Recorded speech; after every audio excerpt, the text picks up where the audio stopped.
행복한 안식일입니다. 성전에 오신 여러분들을 환영하고요. 또 가정에서 예배 드리시기 위하여 핸드폰 앞에 또 어떤 분들은 컴퓨터 앞에 이렇게 앉아 계신 모든 분들을 진심으로 환영합니다. 뉴스를 보니까 어제는 또 500명이 넘었다 그러더라고요. 400명에서 300명 왔다 갔다 했었는데 또 다시 500명이 넘었다는 뉴스를 보게 됐습니다. 끝나기는 끝나겠죠, 그렇죠? 이게 끝나기는 끝날 텐데 아직 우리 눈에 그 끝이 보이지 않아서 때로는 조급하고 답답해하고 하지만 또 이런 일들을 통해서도 하나님께서는 하나님의 선하신 뜻을 이루어 가시리라 믿고, 그래서 정말 이 바이러스가 언제 끝나니까에만 관심을 갖는 것이 아니라 이런 상황과 형편 가운데서 우리가 주목하고 또 더 깊이 생각해야 될 것들이 무엇인지를 영적으로 생각하실 수 있는 우리 믿음의 가족들 되시기를 간절히 바랍니다. 오늘은 놓으실 수 없으시다라는 그러한 제목으로 말씀을 좀 살펴보려고 합니다. 기억하실지 모르겠지만 지난 안식일에 제가 말씀을 시작하면서 그 전에 들었던 하나의 질문으로 시작을 했었습니다. 그러니까 이제 2주 전에 제가 설교를 했었고 그 설교를 듣고 이제 궁금한 것에 대한 질문을 하셨고 그 질문으로 이제 지난 안식일 말씀을 시작했던 거죠. 지난주도 그랬습니다. 제가 지난 안식일에 말씀을 드렸고 또 그 말씀을 듣고는 저에게 질문을 해주신 분들이 몇 분 계셨습니다. 말씀을 듣고 질문을 하는 것은 좋은 일이라고 생각을 합니다. 성경에도 보면 베레아 사람들 있잖아요. 그렇죠?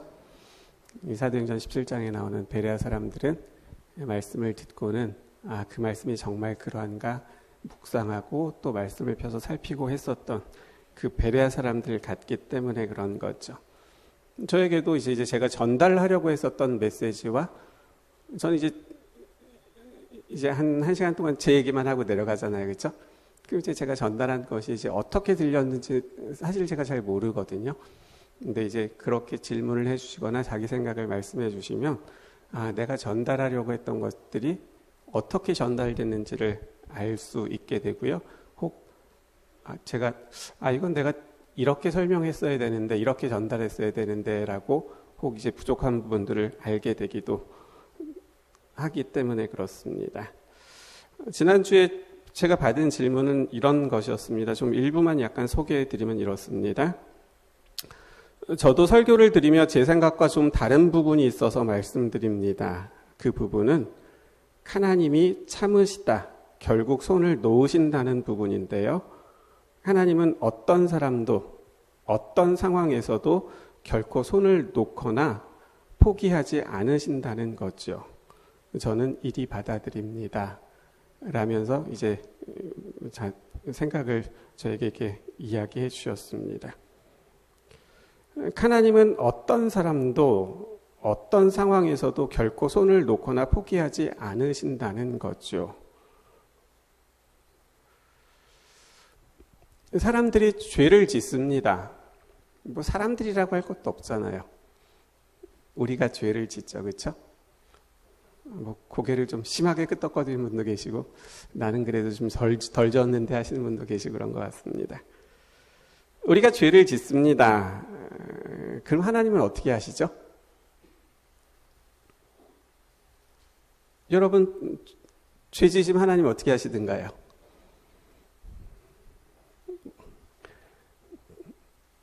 화내시던가요?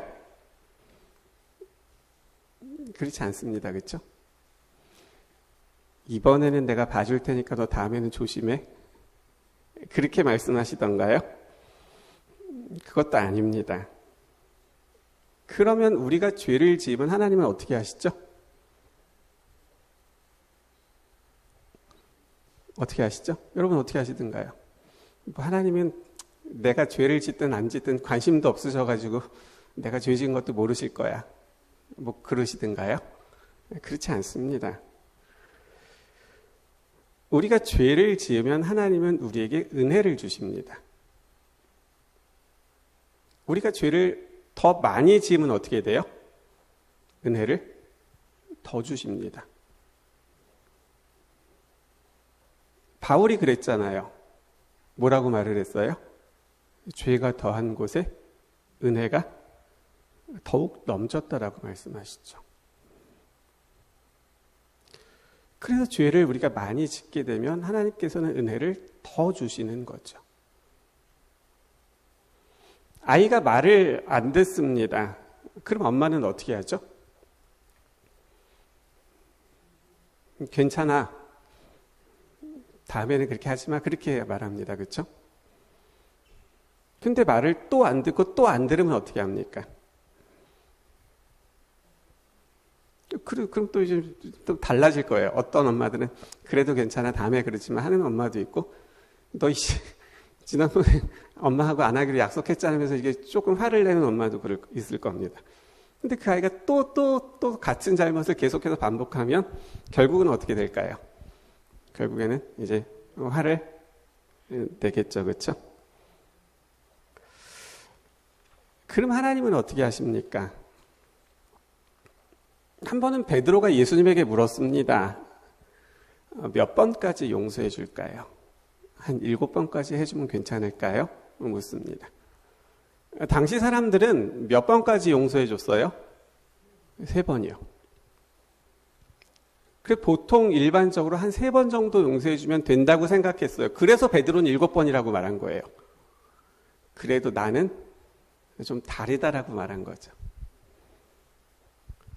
그런데 예수님은 뭐라고 말씀하셨죠?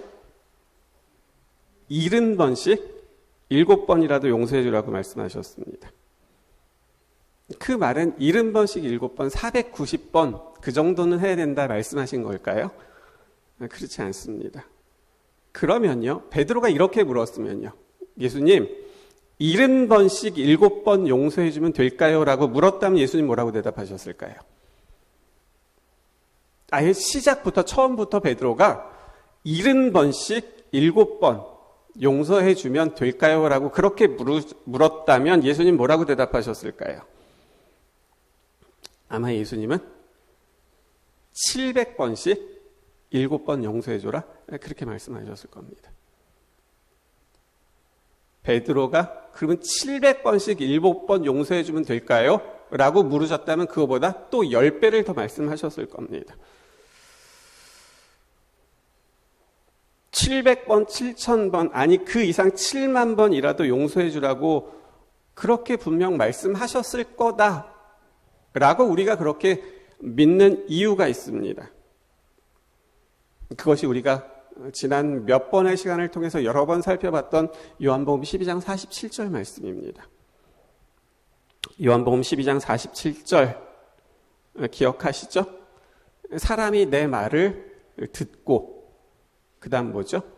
지키지 아니할지라도 내가 그를 심판하지 아니하노라. 내가 온 것은 세상을 심판하려 함이 아니요 세상을 구원하려 함이로다. 뭐라고 말씀하시냐면 사람이 내 말을 듣고 지키지 아니할지라도 라고 말씀하십니다. 그리고 이 말씀에는 무엇이 없냐면 조건이 없습니다. 그러면 이 말씀에는 몇 번까지라는 제한이 있습니까?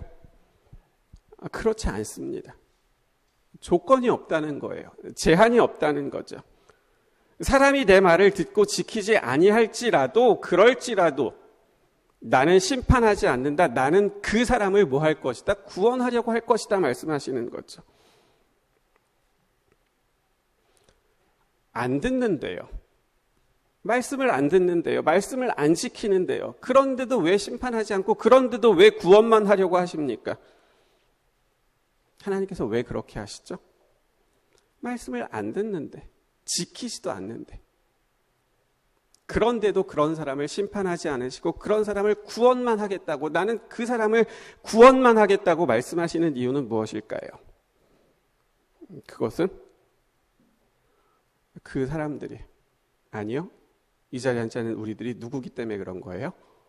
그분의 자식이기 때문에 그렇습니다.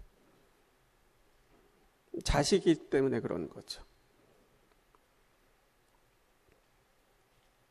사랑하는 자식이기 때문에 그렇습니다.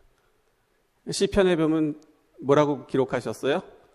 내가 너를 낳았다라고 말씀하십니다.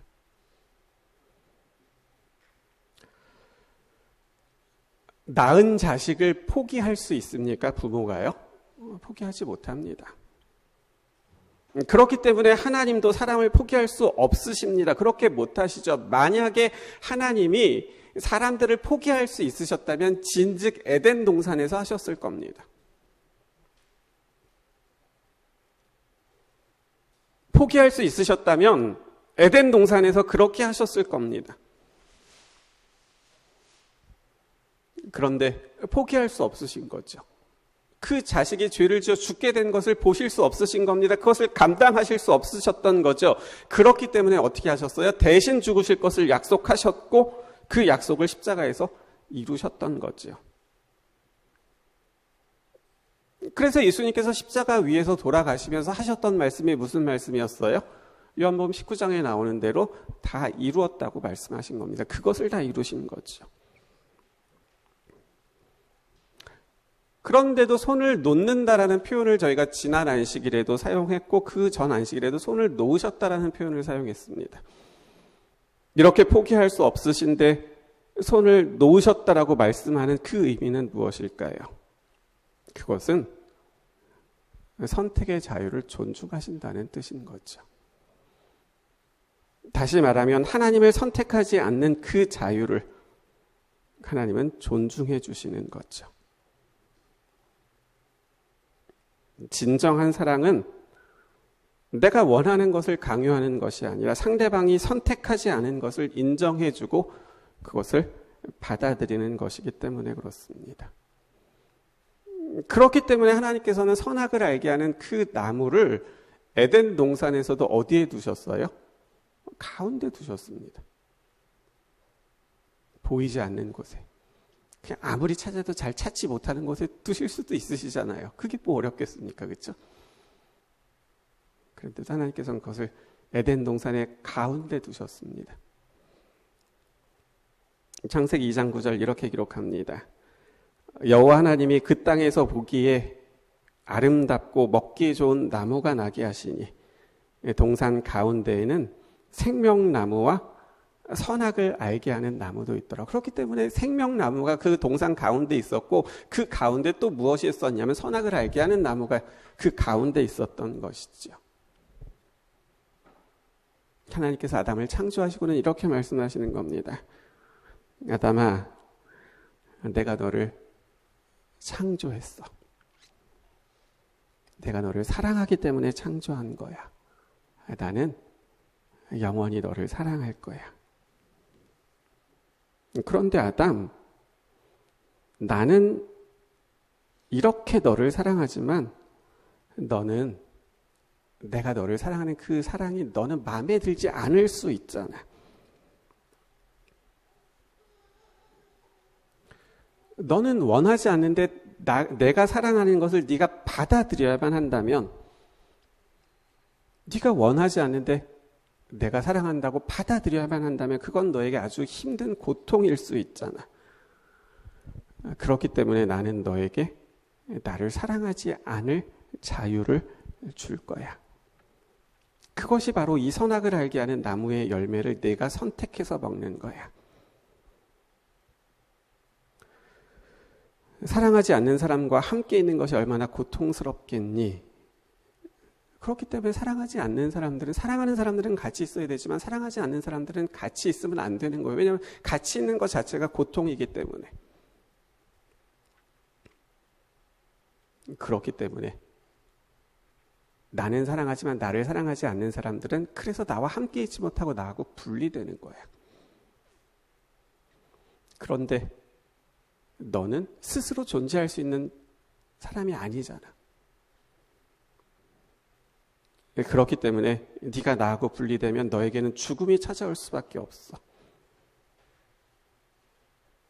그렇지만 나는 너를 사랑하기 때문에 그 죽음이 너를 집어삼키게 내가 내버려 두지 않을 거야. 절대로 죽게 하지 않을 거야.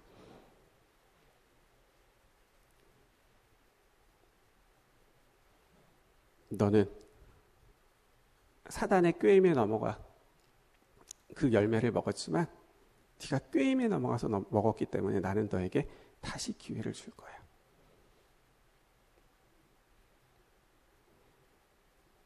그리고 나는 네가 내 말을 듣지 않았다고 너를 심판하거나 그렇게 죽게 하지 않을 거야.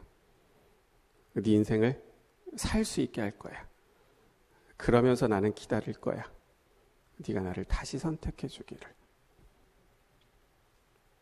이것이 하나님께서 에덴 동산의 그것도 가운데 그 선악을 알게 하는 나무를 잊게 하셨던 이유였던 거죠. 우리가 아는 것처럼 아담과 하와가 그 나무의 열매를 먹습니다. 선악을 알게 하는 나무의 열매를 먹죠. 그리고 어떻게 되었어요? 두 사람은 죽지 않았습니다. 하나님은 두 사람에게 가죽옷을 입히셨습니다.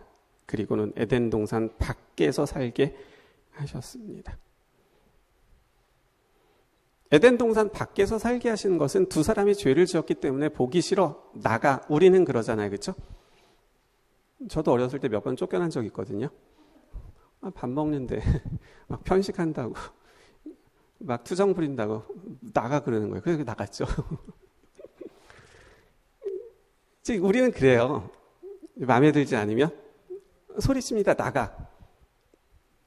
여러분 마스크 쓰셔가지고 표정이 저한테 다 보이지 않지만 제가 보니까 여러분들 여러 번 그렇게 나가라고 소리치셨던 것 같은데요. 그렇죠? 그런데 하나님은 에덴 동산에서 아담과 하와를 내보내셨던 것은 그 두 사람이 죄를 지었기 때문에 보기 싫어서 절로 나가라고 말씀하신 것이 아니었습니다. 그 두 사람이 죄를 지었기 때문에 그 두 사람은 성경의 설명에 의하면 무엇이 되냐면 어둠이 된 겁니다. 근데 어둠은 빛하고 같이 있을 수 있어요? 없어요? 없습니다. 그렇기 때문에 하나님께서는 죄를 지어 어둠이 된 그 아담과 하와가 에덴 동산에서 계속 있게 되면 그 하나님의 빛으로 인해서 존재 자체가 사라질 것을 아셨기 때문에 그래서 에덴 동산 밖으로 나가게 하셨던 겁니다. 두 사람이 살 수 있는 것으로 인도하셨던 거죠. 그렇기 때문에 화가 나서 나가라고 소리치신 것이 아니라 다시금 하나님을 선택하여 살 수 있는 곳으로 인도하셔서 그곳에서 새로운 인생을 살게 하셨던 것이죠. 그리고 하나님 어떻게 하셨어요? 두 사람을 나가게 하신 다음에 어떻게 하셨죠? 이제 창세기 3장 24절 보세요. 창세기 3장 24절이요.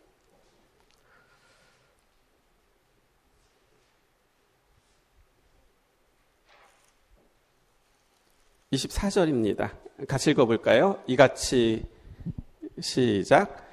이같이 하나님이 그 사람을 쫓아내시고 에덴 동산 동쪽에 그룹들과 두루 도는 불칼을 두어 생명나무의 길을 지키게 하시니라. 여러분은 이 말씀을 어떻게 읽으시고 이 말씀을 어떻게 이해하시나요? 하나님께서 죄 지은 두 사람을 쫓아내시고는 그 두 사람이 얼씬도 하지 못하게 이렇게 바리케이트 같은 거, 그렇죠? 접근하지 못하도록 그 가림막 같은 것을 설치하신 겁니까? 얼씬도 하지 못하게 불타는 칼을 두셔가지고 무섭게 하셔가지고 더 이상 접근하지 못하도록 막으신 걸까요?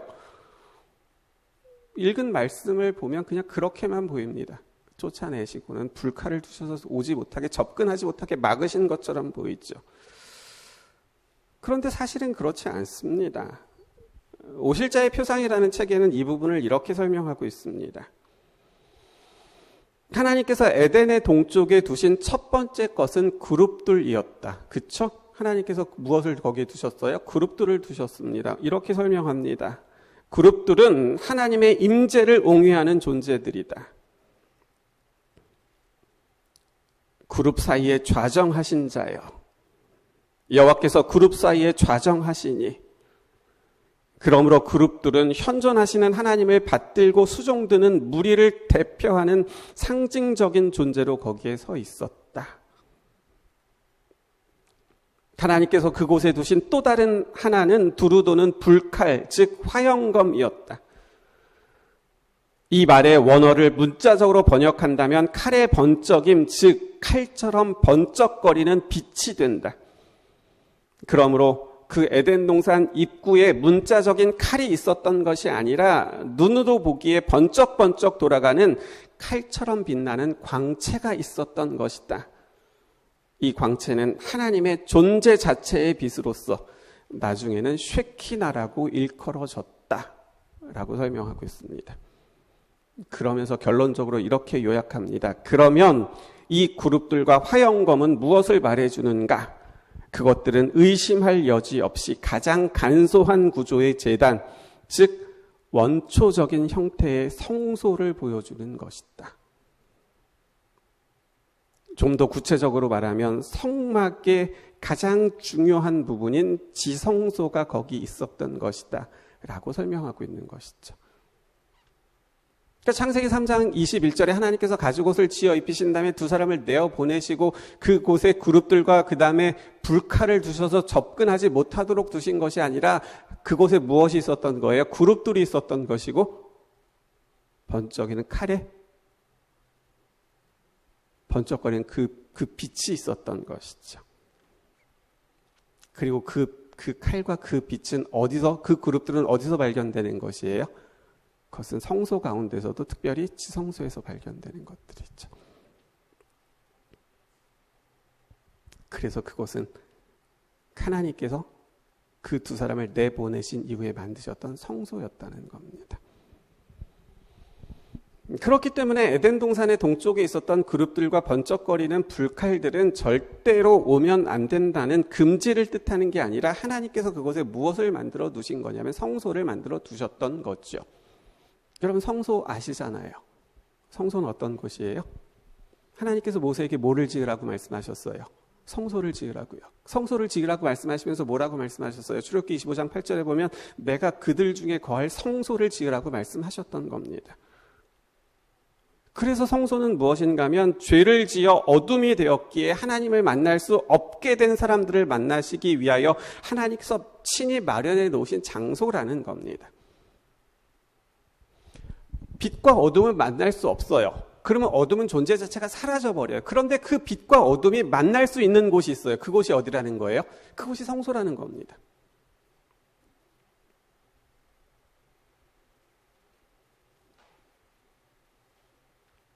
어둠이 된 사람들을 만나실 수 있도록 하나님께서 마련해 놓은 곳이 성소라는 거죠.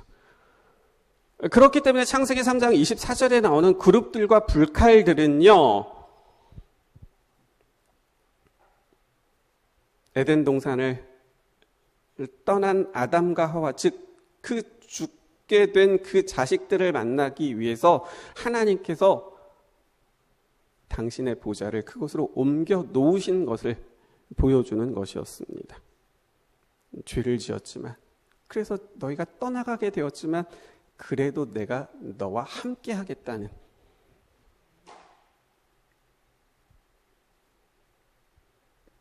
내가 너를 뭐 하겠다는요? 만나겠다는 그런 하나님의 사랑이 3장 24절에 보여진 그 성소였던 것이죠. 그 사람들이 범죄한 이후에 하나님은 그 하나님의 보좌를 그렇게 하늘에서 이 땅, 먼지 풀풀 나는 이 땅으로 옮기셨던 거죠. 함께 하시기 위해서요.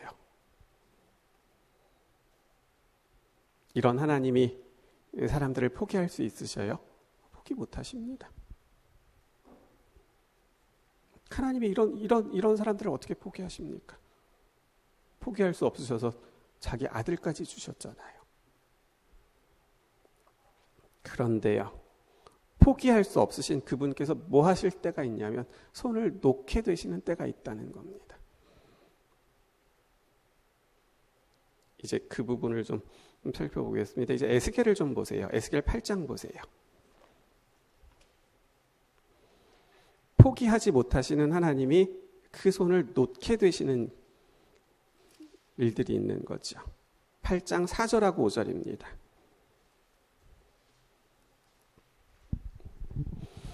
에스겔 8장 5절과 6절을 읽겠습니다. 5절, 6절이요.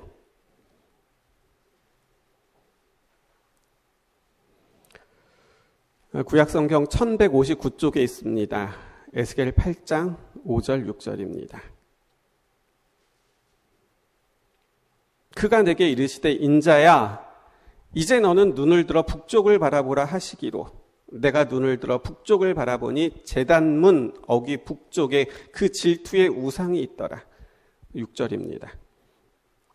그가 또 내게 이르시되 인자야 이스라엘 족속이 행하는 일을 보느냐 그들이 여기에서 크게 가증한 일을 행하여 나로 내 성소를 멀리 떠나게 하느니라. 너는 다시 다른 큰 가증한 일을 보리라 하시더라. 하나님께서 지금 선지자 에스겔에게 뭐라고 말씀하고 계세요? 나로 내 성소를 떠나게 하느니라 라고 말씀하고 계십니다. 이스라엘 백성들이 우상 숭배를 했기 때문에 그래서 화가 나셨기 때문에 그래서 내가 이제 가겠다라고 말씀하시는 걸까요? 이제 내가 더 이상은 저들이 우상 숭배하는 것을 이제는 내가 내 눈으로 보지 못하겠다, 더 이상은 못 보겠다라고 말씀하시면서 요새 말로 하면 뭐 손절하시는 겁니까? 그렇지 않습니다. 이스라엘 백성들이 우상 숭배를 했습니다. 특별히 지금 에스겔 8장의 배경은 어디냐면 성전입니다. 그냥 자신들의 삶 속에서만 우상을 숭배하는 것이 아니라 이 사람들이 지금 어디에서까지 우상을 숭배하고 있었냐면 성전 안에서조차 우상을 숭배하고 있고 그 성전 안에서 우상 숭배에 가장 앞장섰던 사람들이 제사장들이었습니다. 그럼 하나님이 야 니네는 해도 해도 좀 너무하다 그렇게 말씀하시는 걸까요? 그렇지 않습니다. 하나님은 백성들이 하나님을 섬기지 않고 우상을 숭배하고 그래도 그 백성들을 사랑하셨죠. 그러면요. 성전 안에서 우상을 숭배하는 제사장들과 백성들도 분명 사랑하셨는데 그런데 왜 멀리 떠나가겠다고 말씀하시는 겁니까? 왜 그렇죠? 우리가 읽은 6절 하단에 보면 이렇게 기록되어 있습니다.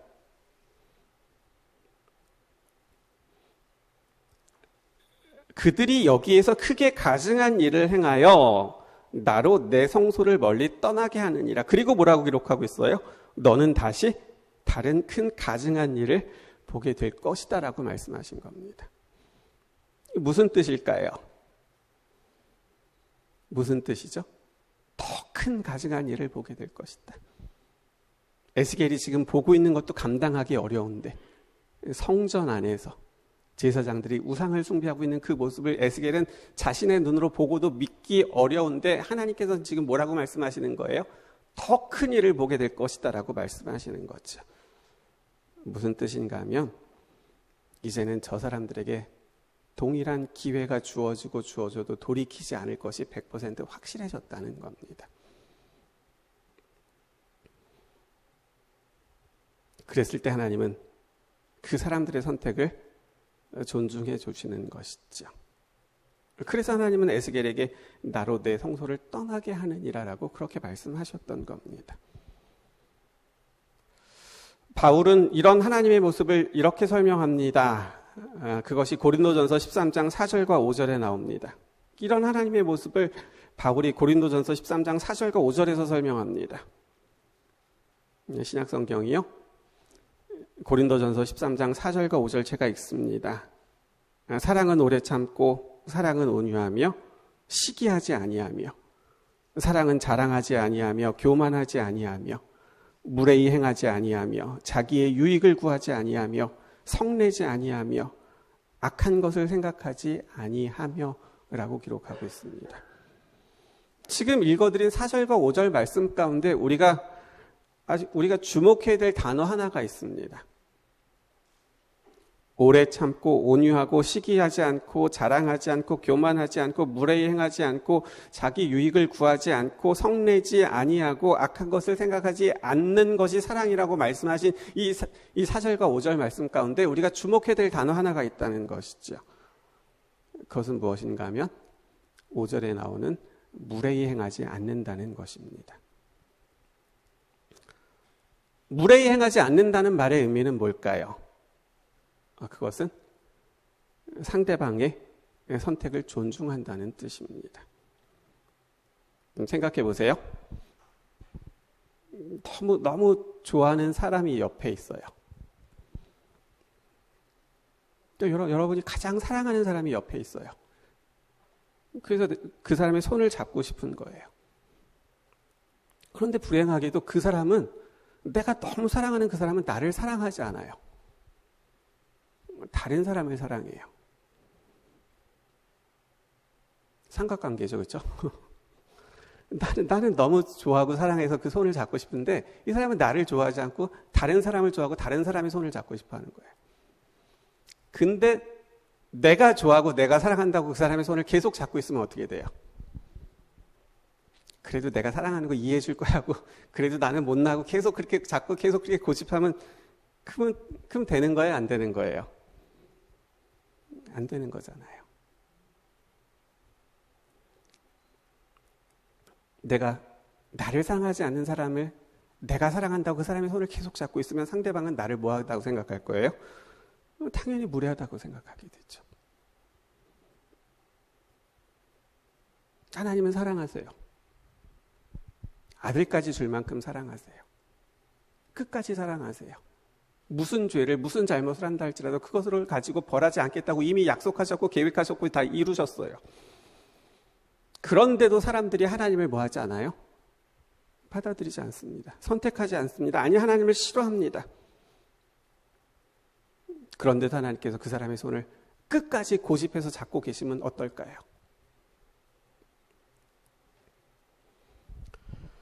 그래서 하나님은요, 하나님을 싫어하고 선택하지 않는 사람들의 그 선택에 대해서 화를 내시거나 오래 참으시다가 더 이상은 못 참겠다라고 말씀하시는 것이 아니라,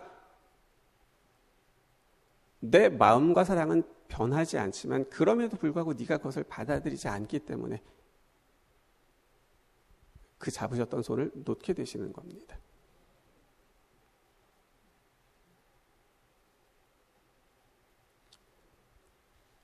포기하지 못하시는 분이 그 손을 놓으시는 거죠. 그런데요, 이렇게 사람들의 선택을 존중하신다는 말씀에서 우리가 꼭 기억할 것이 하나 있습니다. 이제 마태복음을 좀 볼게요. 마태복음 2장을 좀 보세요. 마태복음 2장이요. 1절, 2절, 3절을 보세요. 1절, 2절, 3절 말씀은 이번에 같이 읽겠습니다. 읽으면서 정말 중요한 단어 하나가 있습니다. 그것이 무엇일지를 한번 같이 생각하시면서 읽어주셨으면 좋겠습니다. 마태복음 2장 1절, 2절, 3절 말씀입니다. 찾으셨으면 우리 같이 읽어볼까요? 헤롯 왕 때에 같이 읽습니다. 시작. 헤롯 왕 때에 예수께서 유대 베들레헴에서 나시매 동방으로부터 박사들이 예루살렘에 이르러 말하되 유대인의 왕으로 나시니가 어디 계시냐? 우리가 동방에서 그의 별을 보고 그에게 경배하러 왔노라 하니 헤롯 왕과 온 예루살렘이 듣고 소동한지라. 읽기 전에 제가 뭐라고 말씀드렸어요? 1, 2, 3절을 읽으시면서 정말 중요한 단어 하나만, 그것이 무엇일까를 한번 생각하면서 읽자고 말씀드렸습니다. 이 말씀을 찾은 이유는 그 단어 하나 때문에 그렇습니다. 동방 박사들이 예루살렘을 찾아온 이야기입니다. 갑자기 이 말씀을 왜 찾았을까요? 역시 그 단어 하나 때문이라는 거죠. 그 단어가 뭘까요? 그 단어 하나가 뭘까요? 1절, 2절, 3절 우리 같이 읽었잖아요. 그리고 단어 하나 때문에 이 말씀 찾았다 그랬어요. 그 하나의 단어가 여러분 뭘까요? 그것은 예루살렘입니다. 동방 박사들은요, 이 땅에서 태어나신 메시아를 경배하기 위해서 온 사람들입니다.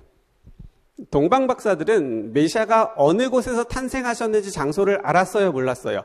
몰랐습니다. 이 박사들을 인도한 것은 별이었습니다. 그래서 박사들은 별이 인도하는 대로 따라왔습니다. 별은 누구였어요? 천사들이었습니다. 그런데 천사들이 박사들을 지금 어디로 데리고 간 거예요? 베들레헴으로 데리고 간 것이 아니라 예루살렘으로 데리고 갑니다. 동방 박사들은 당시 왕이었던 헤롯을 만나기 위해서 온 사람들이 아니라 메시아를 경배하기 위해서 온 사람들이었습니다. 그런데도 박사들을 인도하던 천사들이 박사들을 베들레헴으로 데리고 간 것이 아니라 예루살렘으로 데리고 갔다는 겁니다. 천사들은 알고 있었습니다. 이 박사들을 베들레헴으로 데리고 가야 된다는 것을 알고 있었습니다. 그런데도 하나님은 이 동방의 박사들을 베들레헴이 아니라 예루살렘으로 가게 하셨습니다. 그래서 별이 이 박사들을 예루살렘으로 인도했던 거죠.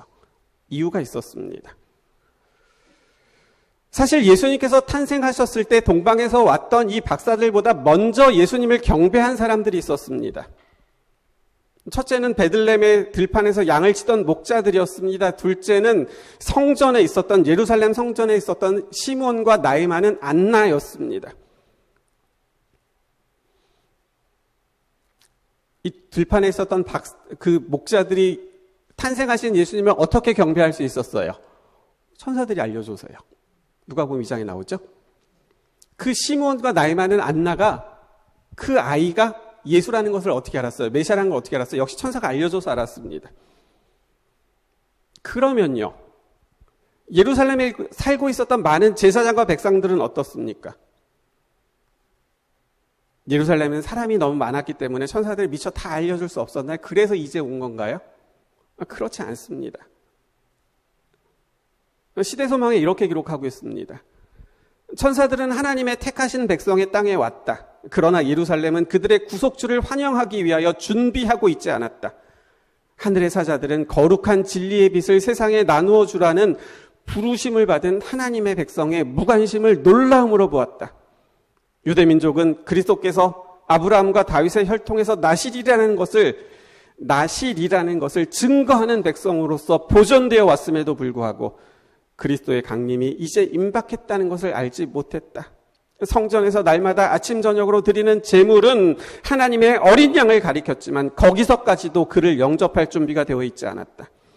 유대 나라의 제사장과 교사들은 각 시대를 통하여 가장 큰 사건이 이제 곧 일어나려고 하는 것을 알지 못하였다. 그들은 무의미한 기도를 외우고 사람에게 보이기 위하여 예배 의식을 거행하였으나 제물과 세상의 명예를 위하여 다투는 가운데 메시아의 오심을 위하여는 준비되지 않았다. 이와 같은 무관심이 이스라엘에 편만하였다라고 설명하고 있습니다. 무슨 얘기예요?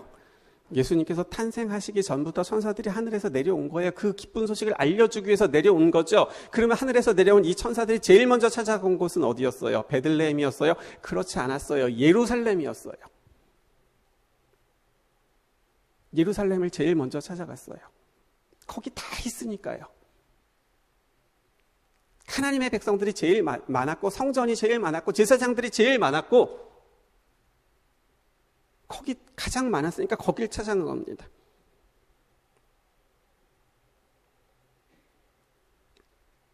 혹시 모를까 봐 6개월 전에 누가 태어났어요? 요한이 태어났어요. 요한의 탄생은 놀라운 탄생이었잖아요. 아이를 낳을 수 없는 두 할아버지 할머니가 아이를 낳았어요. 그것만으로는 사람들이 알지 못하니까 그 아버지였던 사가랴가 성전에서 봉사하고 있을 때 천사가 나타났고 천사가 믿지 못하는 사가랴에게 뭐 하지 못하게 해요? 말을 하지 못하게 했어요. 믿지 못하니까 벌을 내린 것이 아니라 그 요한이 태어났다는 것을, 그 특별하게 태어난 아이라는 것을 모든 사람들로 하여금 알게 하시기 위해서 그렇게 하셨던 거예요. 그 사람들이 그 얘기를 다 들어서 알아요. 주의 길을 예비하는 자가 태어났다는 것을 알아요. 그리고는 날마다 아침 저녁으로 성전에서 예배가 드려지고 제물이 드려지고 있어요. 그 모든 것들은 이 땅에 오실 예수님을 가리키는 것이었어요. 그런데도 그 사람들은 어느 누구도 준비되지 않았던 겁니다. 그래서 천사들은 그 기쁜 소식을 알려주기 위해서 예루살렘에 왔지만 그 예루살렘 하늘 위를 돌아다녔지만 어느 누구도 준비되지 않았기 때문에 그 소식을 알려줄 수 없었던 거죠.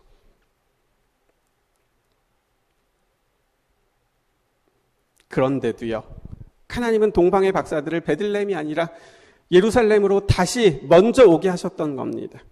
왜 그렇죠? 또 이렇게 말씀합니다. 하나님께서는 동방 박사들을 통하여 유대 백성들에게 당신의 아들의 탄생의 주의를 환기시키셨다. 그들이 예루살렘에서 물은 질문들, 그로 인해 야기된 백성들의 관심, 그리고 심지어는 제사장들과 랍비의 관심을 강요한 헤롯의 시기심 등은 사람들의 마음을 메시아에 관한 예언과 방금 발생한 큰 사건에 이끌리게 하였다. 왜 그렇게 하셨는지를 설명합니다. 동방 박사들이 와서 뭐 했어요? 탄생하신 메시아가 어디냐? 우리가 경배하러 왔노라라고 질문하는 겁니다. 왕이었던 헤롯까지 듣습니다. 헤롯이 자기는 잘 모르잖아요. 이방이니까. 그러니까 서기관들을 불러요. 제사장들을 불러요. 어디서 태어나냐고 묻습니다. 서기관들이 뭐라고 대답을 해요? 베들레헴이라고 가르쳐줘요.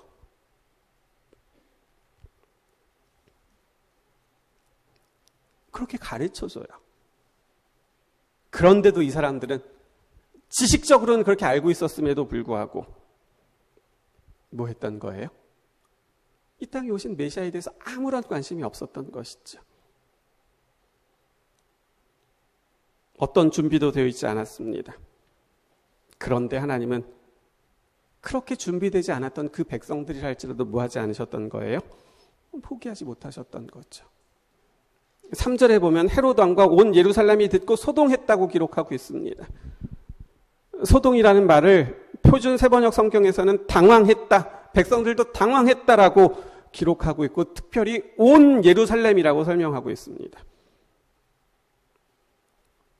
탄생하신 메시아를 경배하기 위해서 누가요? 동방에서 박사들, 그 유대인들을 중심으로 말하면 이방인들이 탄생하신 메시아를 경배하기 위해서 왔다는 그 소식을 듣고는 예루살렘에 살고 있었던 모든 사람이 다 당황하게 된 겁니다.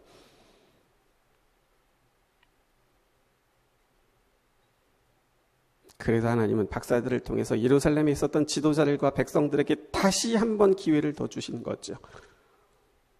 준비되지 않았지만, 아직도 여전히 관심 없지만 그들이 다시 한번 그 소식을 듣게 하시고 다시 한번 그 메시아를 선택해서 경배할 수 있는 기회를 그들에게 주셨던 거죠. 그래서 동방 박사들을 베들레헴이 아니라 예루살렘으로 인도하셨던 겁니다. 그러면 다시 그 소식을 들은 이 사람들 어떻게 했을까요? 다시 들은 사람들 어떻게 하죠? 다시 이런 말씀이 있습니다. 교만과 시기는 빛에 대하여 문을 닫아버렸다. 만일 목자들과 박사들이 전한 소식들이 신임을 받는다면 제사장과 랍비들은 난처한 입장에 처하게 될 것이며 하나님의 진리의 해설자라는 그들의 주장이 그릇되었음을 증명할 것이었다. 이 학문 있는 교사들은 그들이 이방인이라고 칭하는 자들에게 가르침을 받기 위해 자신들을 낮추고자 하지 않았다. 그들은 하나님께서 그들을 간과하시고, 자기들을 간과하시고 무식한 자들이나 할례받지 못한 이방인들과 교통하실 리 만무하다고 말하였다. 그래서 헤롯 왕과 온 예루살렘을 흥분시키고 있는 그 소식을 그 지도자들은 경멸하기로 작정하였다. 그들은 그 일이 사실인지 알아보기 위하여 베들레헴에 가보려고 조차 하지 않았다. 그리고 그들은 사람들로 하여금 예수에 대한 관심을 일종의 광신적인 흥분으로 여기도록 이끌었다라고 설명하고 있습니다. 제사장과 서기관들은 뭐 하지 않았어요? 여전히 움직이지 않았습니다. 오히려 그들은 예수님께서 메시아가 이 땅에 오셨다라는 그 소식을 전하는 사람들, 그 소식을 듣고 좋아하는 사람들의 그 믿음과 신앙에 대해서 뭐라고 말했던 거예요? 광신적인 신앙이라고 이야기했던 겁니다. 그러면서 무시해버렸던 거죠. 그리고 중요한 것은 하나님은 이 동방박사들을 그 사람들에게 그렇게 다시 보내시다 할지라도 그들이 무시할 것을 아셨어요? 모르셨어요? 아셨습니다. 동방박사들을 보낸다 할지라도 그들이 무시할 것을 아셨습니다.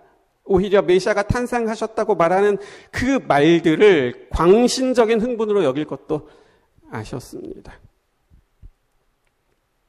그런데도 하나님은 동방박사들을 그곳으로 가게 하십니다. 받아들이지 않을 것은 아셨지만 그래도 하나님은 뭐 하시는 거예요? 그래도 또 보내시는 겁니다. 기회를 또 주시는 겁니다. 더 들을 수 있게 하시는 겁니다. 또 기회를 주시는 거죠. 마음으로 받아들일 수 있게 하셨던 거지요. 이사야 선지자는 말합니다. 여인이 어찌 그 젖먹는 자식을 잊겠으며 자기 태에서 난 아들을 긍휼히 여기지 않겠느냐. 그들은 혹시 잊을지라도 나는 너를 잊지 아니할 것이라. 포기할 수 있으실까요? 아닙니다. 잊으실 수 있으십니까? 그렇지도 않습니다. 포기하지 못하십니다. 어떻게 잊으십니까? 그럼에도 불구하고 하나님을 선택하지 않은 그 사람들의 선택을 하나님은 존중해 주시는 거죠. 그래서 하셨던 말씀이 에스겔에게 하셨던 말씀입니다. 나로 내 성소를 떠나게 한다. 하지만 기억할 것이 있습니다. 하나님은 절대로 끝까지 포기하지 않으신다는 거죠.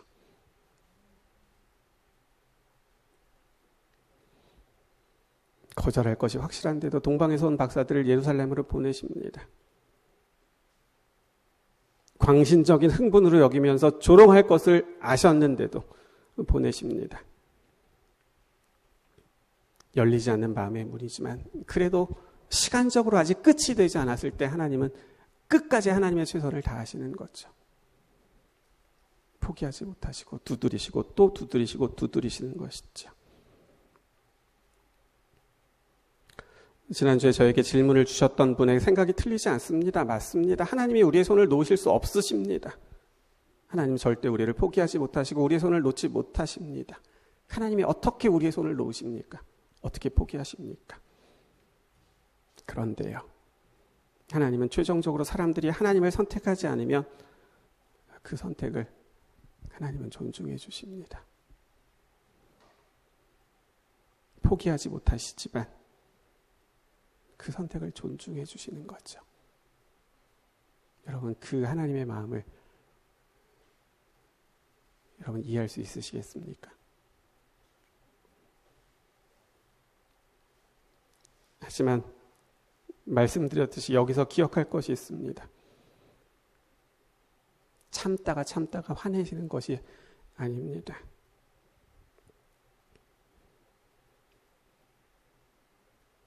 하나님은 그 선택을 존중해 주시기로 하나님이 받아들이시기까지 포기하지 못하시고 절대로 포기하지 못하시는, 정말 말로 다 설명할 수 없는 그 사랑의 호소가 끊임없이 그에게 주어져 있었다라는 것이죠.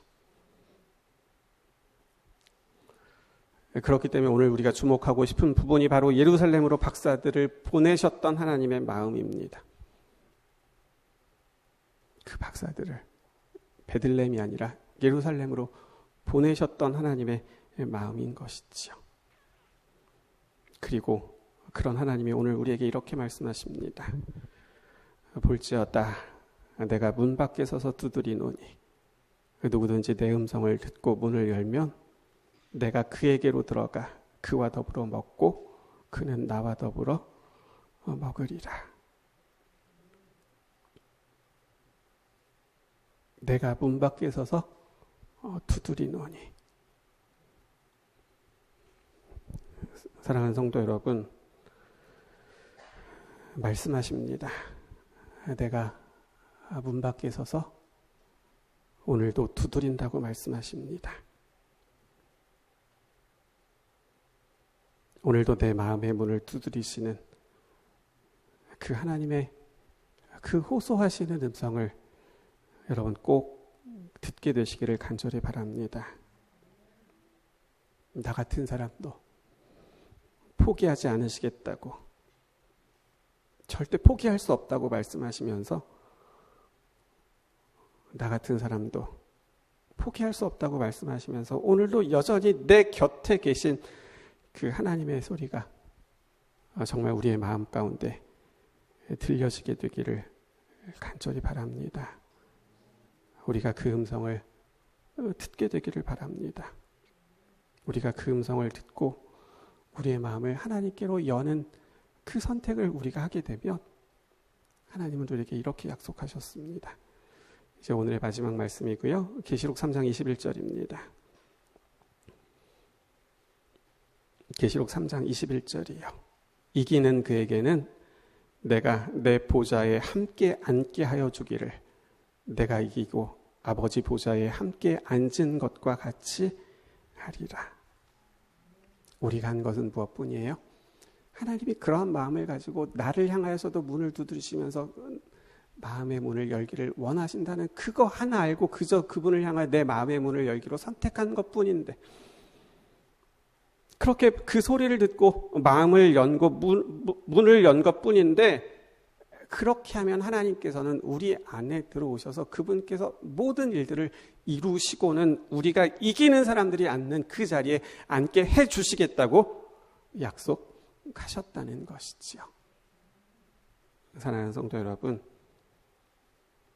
그렇기 때문에 우리에게 있어서 가장 중요한 것은 오늘도 나를 포기하지 못하시는 그분께서 오늘도 여전히 내 마음 가운데 문을 두드리시면서 호소하고 계시다라는 그 음성을 들을 수 있는 그런 믿음이 우리 모두에게 있기를 간절히 바랍니다.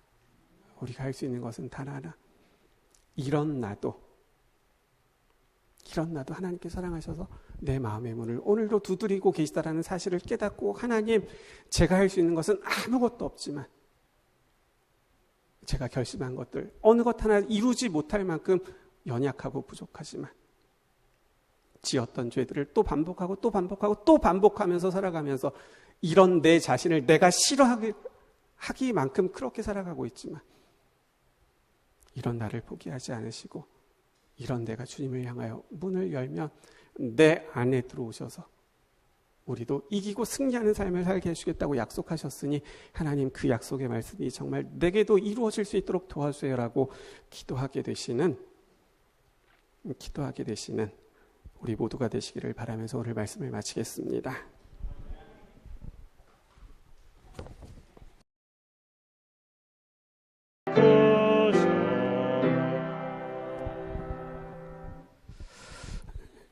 하나님, 감사한 것은 그래도 이 자리에 머리 숙인 우리가 하나님을 아버지라고 부르면서 하나님의 자녀로 살아가게 하시니 하나님 감사합니다. 하나님을 아버지라고 부를 수 있는 것이 우리에게 얼마나 정말 큰 특권인지 저희들 기억할 수 있도록 도와주시고, 오늘도 하나님을 아버지라고 부르면서 살아가고는 있지만 여전히 부족하고 여전히 죄 많은 우리를 포기하지 않으시고, 우리가 가지고 있는 그 죄들 때문에 우리를 벌하지 않으시고 오늘도 여전히 구원하려고 하시는, 그래서 오늘도 우리의 마음 가운데 임하시기 위하여 우리의 마음의 문을 두드리시는 그 소리를 들을 수 있게 하시고,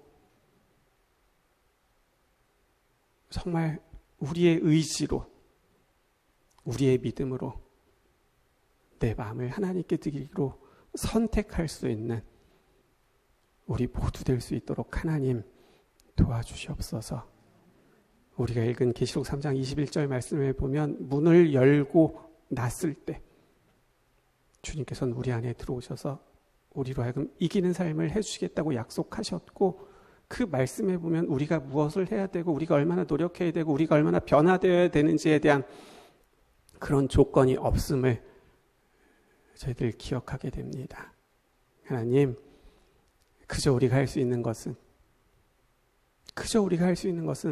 하나님을 우리의 아버지로 선택하고 오늘도 우리의 마음을 주님께 드리기로 선택하는 것 말고는 우리가 할 수 있는 것이 아무것도 없지만, 그런 우리를 부족하다 하지 않으시고 그런 우리에게 승리하게 하시는 하나님의 은혜를 이제는 머리가 아니라 우리의 마음과 날마다 우리의 삶 속에서 경험할 수 있는, 이 자리에 머리 숙인 우리 모두 될 수 있도록 하나님 도와주시옵소서. 하나님, 정말 때때로 저희들 주님을 사랑한다고 고백할 수 있도록 도와주시고, 그 마음이 참 부족하지만 그래도 우리의 진심될 수 있도록 도와주셔서 하나님께서 태초부터 우리를 위해서 마련해 놓으신 그곳으로 우리 모두가 꼭 갈 수 있도록 하나님 도와주시기를 예수님의 이름으로 기도드립니다. 아멘.